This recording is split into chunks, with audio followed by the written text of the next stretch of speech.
അപ്പോൾ ചാമ്പ്യൻസ് ട്രോഫിക്ക് ഇന്ന് തുടക്കമായിരിക്കുകയായിരുന്നു. അപ്പോൾ ആതിഥേയരായ പാകിസ്ഥാനും അതുപോലെ തന്നെ ന്യൂസിലൻഡും തമ്മിലായിരുന്നു ആദ്യ മത്സരം വന്നിരുന്നത്.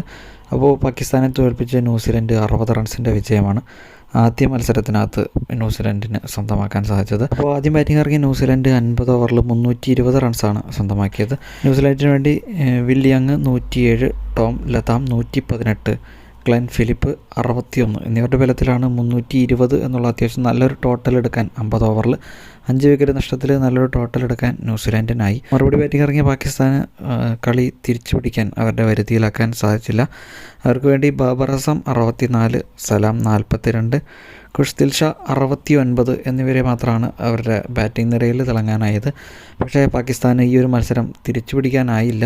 ന്യൂസിലൻഡ് മുമ്പിൽ ഇറവ് പറയേണ്ടി വന്നു ഈ ഒരു ആദ്യ മത്സരം. ന്യൂസിലൻഡിന് വേണ്ടി William 3 wicket, Mitchell Santner 3 wicket, Henry 2 wicket എന്നിവരുടെ മുമ്പിൽ പാകിസ്ഥാൻ ബാറ്റിംഗ് നിര തകർന്നടിയുന്ന കാഴ്ചയാണ് കാണാൻ സാധിച്ചത്. പാകിസ്ഥാൻ സ്വന്തമാക്കിയത് 260 റൺസ് മാത്രമാണ്. 47.2 ബോളിൽ പാകിസ്ഥാൻ 260-ന് ഓൾ ഔട്ട് ആവുന്ന കാഴ്ചയാണ് ഈ ഒരു മത്സരത്തിനകത്ത് കാണാൻ സാധിച്ചത്. അങ്ങനെ ആദ്യ മത്സരം ആതിഥേയരായ പാകിസ്ഥാനെ തോൽപ്പിച്ച് ന്യൂസിലൻഡ് 60 റൺസിൻ്റെ വിജയമാണ് ഈ ഒരു ആദ്യ മത്സരത്തിനകത്ത് സ്വന്തമാക്കാൻ ന്യൂസിലൻഡിനായത്.